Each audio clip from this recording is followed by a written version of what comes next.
The transport ship Harmony shuddered as it broke through the atmosphere of planet Keth 7. Captain Jake Rivers gripped his seat as alarms blared throughout the cabin. Sparks flew from damaged control panels while the crew fought to keep the vessel stable. "Hull breach in Sector 3, shouted Engineer Tom from his station. "We're losing pressure fast." Jake cursed under his breath. This was supposed to be a simple supply run to the outer colonies. Now they were crash-landing on an uncharted world filled with hostile wildlife and unknown dangers. The ship's computers had detected several large life forms moving through the dense forests below. "Brace for impact," Jake yelled as the ship's nose dipped toward a clearing surrounded by massive purple trees. The vessel hit the ground hard, sliding across the rocky surface before coming to rest against a boulder formation. Smoke filled the cabin as the crew checked for injuries. Jake's head throbbed from where it had struck the bulkhead, but he was alive. Tom nursed a broken arm, while Communications Officer Lisa worked to send out a distress signal. "Sir, I'm picking up movement outside," Lisa reported, her voice tight with worry. "Something big is approaching from the forest." Jake grabbed his sidearm and moved to the cracked viewport. Through the haze, he could see shapes moving between the trees. They were tall, maybe 8 feet, with muscular builds and what looked like fur covering their bodies. Their eyes glowed yellow in the dim light filtering through the canopy. "Are they hostile?" Tom asked, joining Jake at the window. Before Jake could answer, one of the creatures stepped into the clearing. It was clearly female, with a humanoid form, but covered in golden-brown fur. Her face was beautiful in an exotic way, with sharp features and those piercing yellow eyes. She wore simple leather clothing and carried what appeared to be a spear. The creature approached the ship cautiously, sniffing the air. Jake noticed her nostrils flare as she caught their scent. She moved with the fluid grace of a predator, every step calculated and precise. "She's magnificent," Tom breathed. Jake had to agree. Despite the danger, there was something captivating about the way she moved. The creature circled the ship, examining the damage with intelligent eyes. She seemed to be assessing whether they were a threat. Suddenly, a low growl echoed through the forest. The female creature's head snapped up, her ears, which Jake now noticed were pointed and covered in fur, twitching with alarm. More shapes emerged from the trees, but these were different. Larger, more aggressive, with darker fur and bared fangs. The female positioned herself between the ship and the approaching pack. She raised her spear and let out a challenging roar that made Jake's blood run cold. The pack hesitated, but only for a moment. "They're going to attack," Lisa whispered. The female creature fought bravely, her spear finding its mark again and again. But there were too many of them. Jake watched in horror as one of the pack members circled behind her, preparing to pounce. Without thinking, Jake grabbed an emergency flare and activated the ship's external hatch. The metal door hissed open, and he stepped outside into the alien air. The atmosphere was breathable, but thick with unfamiliar scents. "Hey!" he shouted, firing the flare into the air. The bright red light exploded overhead, startling the attacking creatures. "Over here." The female spun around, her yellow eyes wide with surprise. Jake pulled out his sidearm and fired several shots at the pack leader. The energy blasts weren't enough to kill the massive creature, but they got its attention. The pack turned toward this new threat. Jake found himself face to face with something that looked like a cross between a wolf and a bear, standing on 2 legs with claws the size of kitchen knives. The female creature moved faster than Jake thought possible. She leaped through the air, landing on the pack leader's back and driving her spear deep between its shoulder blades. The creature roared in pain and fury, bucking wildly to throw her off. Jake kept firing, trying to keep the other pack members at bay. The female rolled away from the dying leader and came up in a crouch near Jake's feet. For a moment, their eyes met, and Jake felt something electric pass between them. Then the remaining pack members charged. The female grabbed Jake's arm and pulled him toward a rocky outcropping. "This way," she said in accented but understandable English. Jake's surprise at hearing her speak almost cost him his life as claws raked across his back. The female spun around, her face fierce with protective anger, and drove her spear into the attacker's chest. "Run," she commanded, and Jake obeyed. Jake followed the female creature through a maze of purple bark trees and crystalline rock formations. His lungs burned as he struggled to keep up with her inhuman speed and agility. Behind them, the surviving pack members gave chase, their howls echoing through the forest. How much further? Jake gasped, his human endurance already pushed to its limits. "Not far," she replied, leaping effortlessly over a fallen log that Jake had to scramble around. "There is a safe place ahead." Her English was good, though heavily accented with rolling R's and elongated vowels. Jake wondered how she had learned his language, but survival took priority over curiosity. They reached a cliff face with a narrow cave entrance hidden behind hanging vines. The female pushed the vegetation aside and gestured for Jake to enter first. He hesitated. Going into an enclosed space with a powerful alien predator wasn't exactly tactical wisdom. "Trust me," she said, and something in her voice made him believe her. Jake ducked into the cave. It was larger inside than it appeared, with a high ceiling and smooth walls that suggested it was carved rather than natural. Strange bioluminescent fungi provided a soft blue glow, revealing cave paintings that depicted hunts and what looked like ritualistic ceremonies. The female entered behind him and immediately began moving rocks to block the entrance.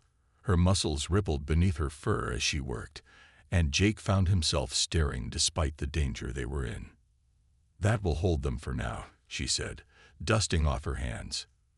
"The pack will not follow us into sacred ground." "Sacred ground?" Jake asked. "This is a place of the ancestors," she explained, gesturing at the cave paintings. "The wild ones fear to enter." Jake nodded, though he didn't fully understand. He was more interested in his savior. Now that they were safe, and he could see her clearly in the soft light, he was struck by how beautiful she was. Her fur was a rich golden brown that seemed to shimmer in the blue glow. Her face was distinctly feline, but with human intelligence in those yellow eyes. "I'm Jake," he said, extending his hand. She looked at his hand curiously, then reached out with her own. Her palm was warm and slightly rough, with retractable claws that she kept carefully sheathed. "I am Kira," she replied.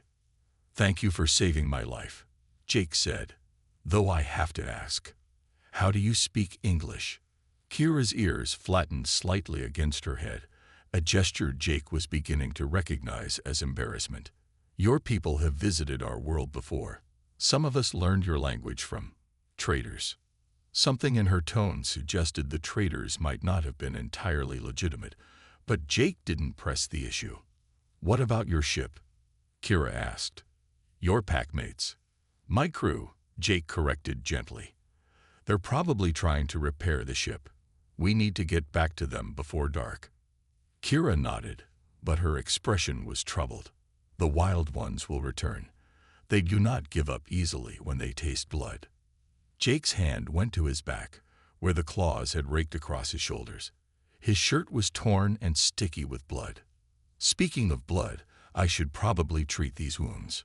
Kira moved closer, her nostrils flaring, as she caught the scent of his injury. "Let me see." Jake turned around and carefully pulled off his torn shirt. He heard Kira's sharp intake of breath. "It is worse than I thought," she said softly. "The wild one's claws carry poison. You will become sick without treatment." "What kind of treatment?" Jake asked, though he was beginning to suspect he wouldn't like the answer. "The only way to draw out the poison is—" Kira hesitated, her ears flattening again. "In my people's tradition, the one who causes the wound must also heal it. Since I brought you into the path of danger, I must take responsibility." "I don't understand." Kira stepped closer, and Jake could feel the heat radiating from her body. "I must taste the poison, draw it out with my mouth." Jake's eyes widened. "You want to bite me?" "Not bite," Kira said quickly. "More like cleaning the wound. My saliva has healing properties, but I must use my teeth to pierce the skin around the poison. Jake considered his options. He could feel a burning sensation spreading across his back, and his vision was starting to blur slightly. Whatever toxin was in those claws was already affecting him. "Do it," he said. Kira placed her hands gently on his shoulders and leaned in close. Jake felt her warm breath on his neck, then the sharp pressure of her fangs as they pierced his skin. The sensation was unlike anything he had ever experienced. The moment Kira's fangs broke Jake's skin, something extraordinary happened. Instead of pain, Jake felt a warm, tingling sensation spread through his body. Kira's saliva contained natural healing compounds that immediately began neutralizing the poison, but there was something else, something neither of them had expected. Kira's grip on his shoulders tightened involuntarily. The taste of Jake's blood was unlike anything she had ever experienced. Most humans who had visited her world were crude traders or explorers who smelled of fear and aggression. But Jake's blood carried notes of courage, kindness, and something that made her pulse quicken. "Is this normal?" Jake asked, his voice slightly hoarse.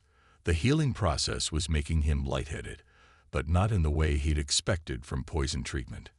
Kira pulled back slightly, her fangs still embedded in his skin. She could feel his pulse against her teeth, strong and steady. "No," she admitted quietly. "This is not normal." She resumed her work, using her tongue to draw out the toxin while her saliva sealed the wounds. But with each passing moment, the clinical healing process became something more intimate. Jake's scent was intoxicating. Not just his blood, but his natural pheromones that spoke to something primal in her predator's instincts. "Kira," Jake said softly, and the way he pronounced her name made her shiver. Almost finished, she murmured against his skin, though part of her didn't want to stop. The poison was already neutralized, but she found herself lingering, exploring the taste and texture of his skin. Jake's breathing had become deeper, more controlled. He was trying to remain still, but she could sense his body's response to her ministrations. His muscles were tense, not with fear, but with restrained desire. When she finally pulled away, they were both breathing heavily. Jake turned to face her, and their eyes met in the soft blue glow of the cave. The air between them seemed charged with electricity. "You saved my life," Jake said. "You saved mine first," Kira replied, "when you drew the pack's attention away from me." They stood there for a moment, neither moving closer nor stepping back. Jake noticed that Kira's pupils had dilated, making her yellow eyes appear almost black. Her ears were alert but not flattened, and there was a subtle change in her posture that he was beginning to recognize. "Can I ask you something?" Jake said. Kira nodded. "Why did you help me? Your people don't usually interact with humans, do they?" Kira's ears flicked with what might have been amusement. "No, we do not.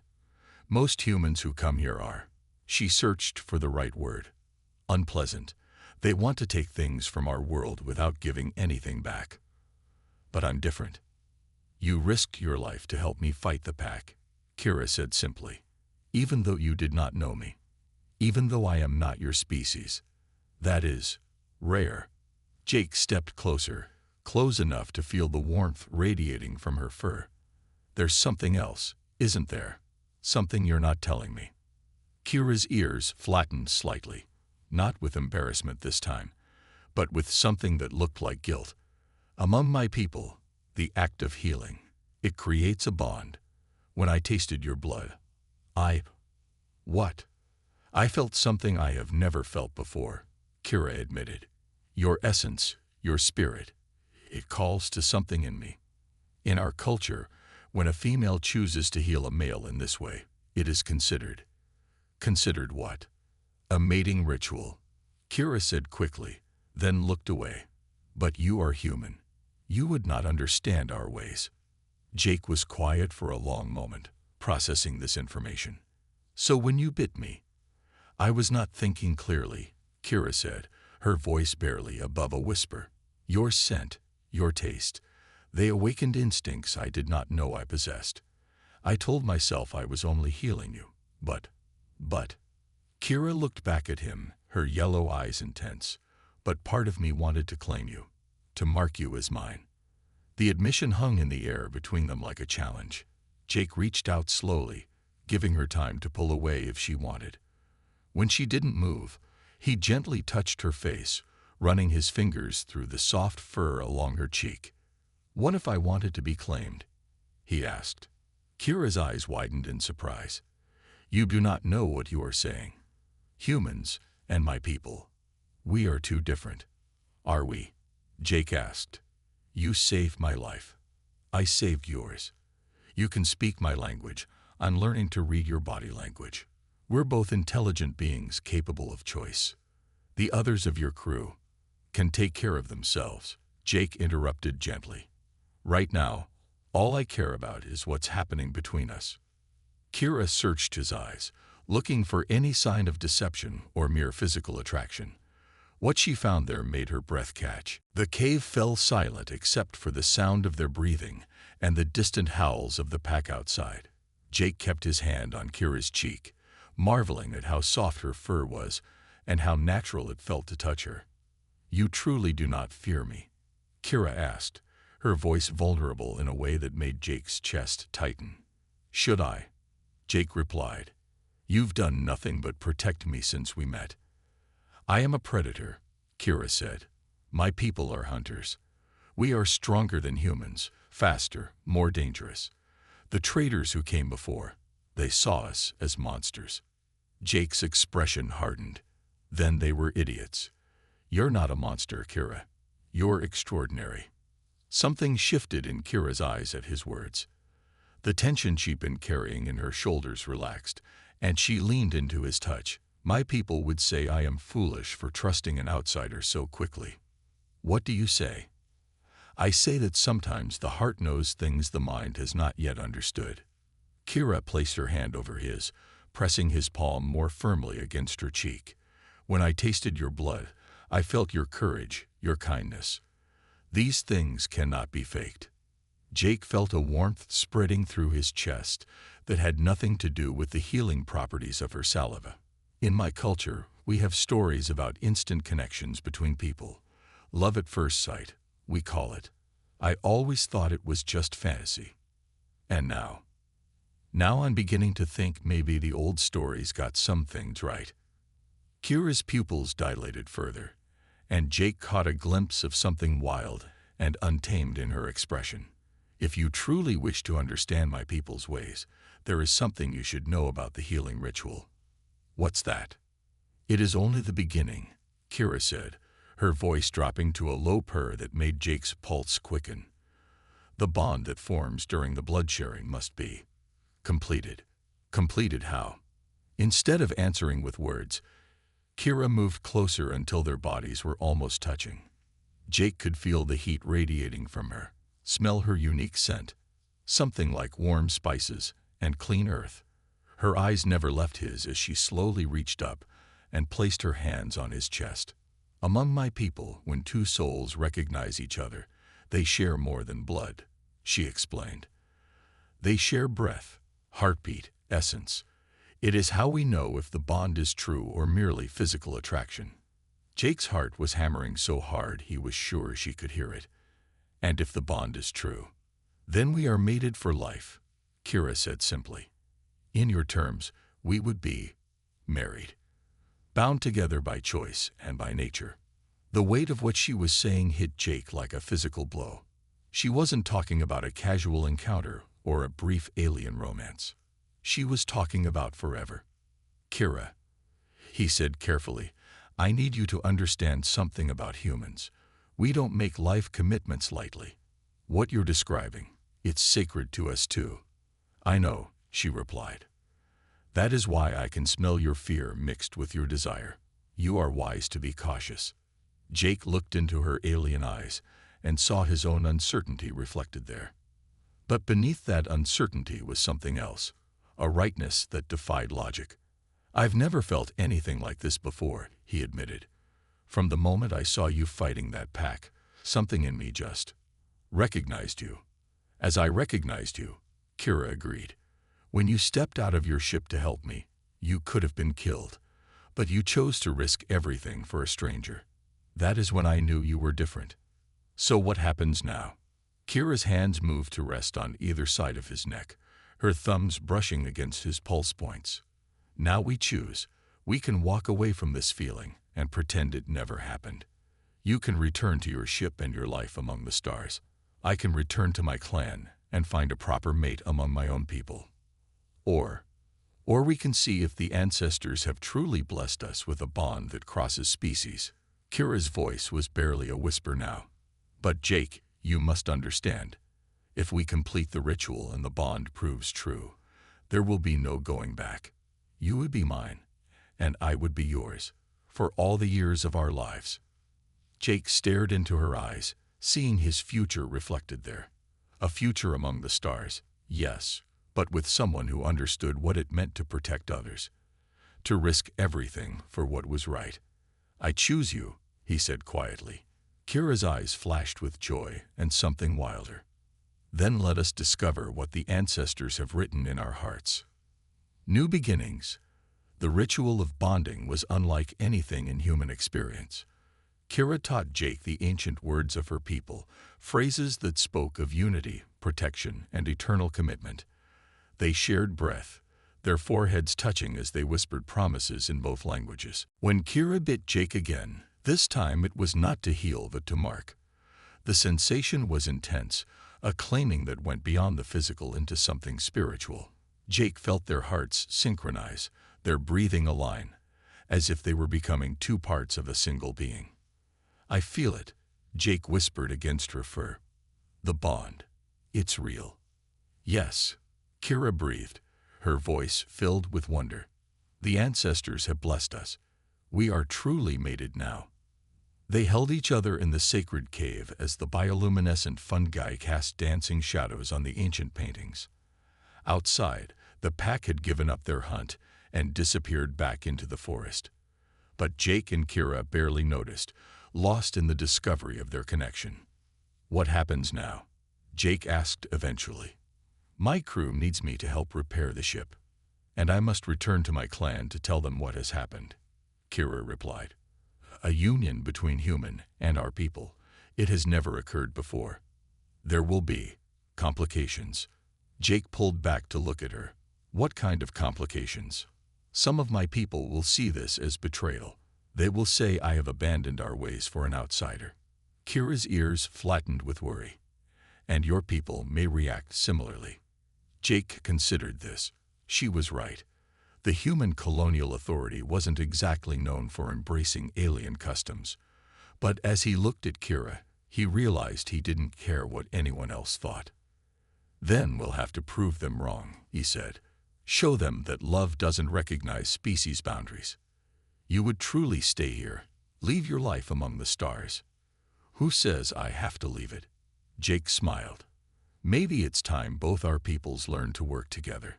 You said some of your people learned English from traders. That means there's already been contact. Kira nodded slowly. Yes, but always as separate groups. Never as family. Then we'll be the first, Jake said firmly. Pioneer a new kind of relationship between humans and your people. Over the next several hours, they made plans.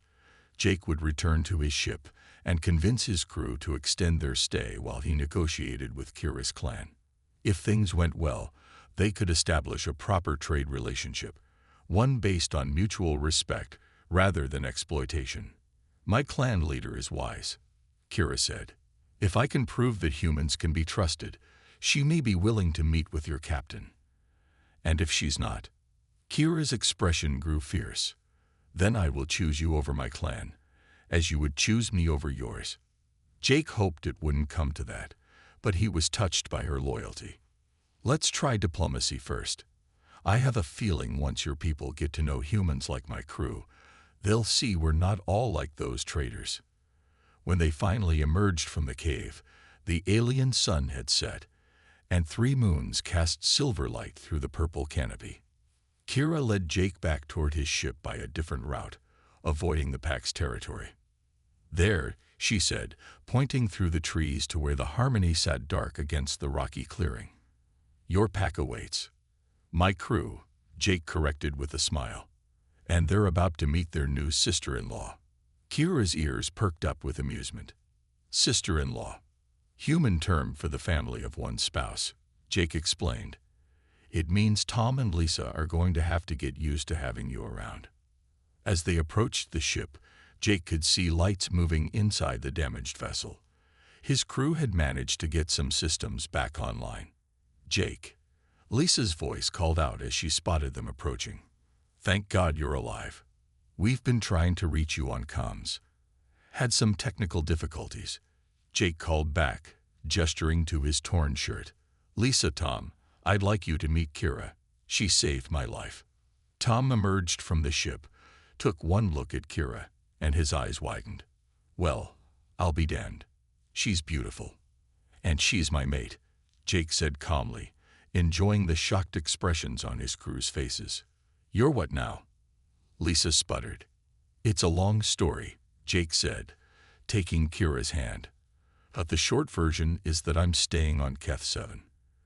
At least for a while. Jake, you can't be serious. I've never been more serious about anything in my life, Jake interrupted. Kira and I are going to bridge the gap between our peoples, create something new. As if to punctuate his words, Kira stepped forward and offered her hand to Lisa in the human greeting Jake had taught her. It is an honor to meet Jake's packmates, she said carefully in English. I hope we can be friends. Lisa looked at the extended hand, then at Jake's determined expression, and finally smiled. Welcome to the family, Kira.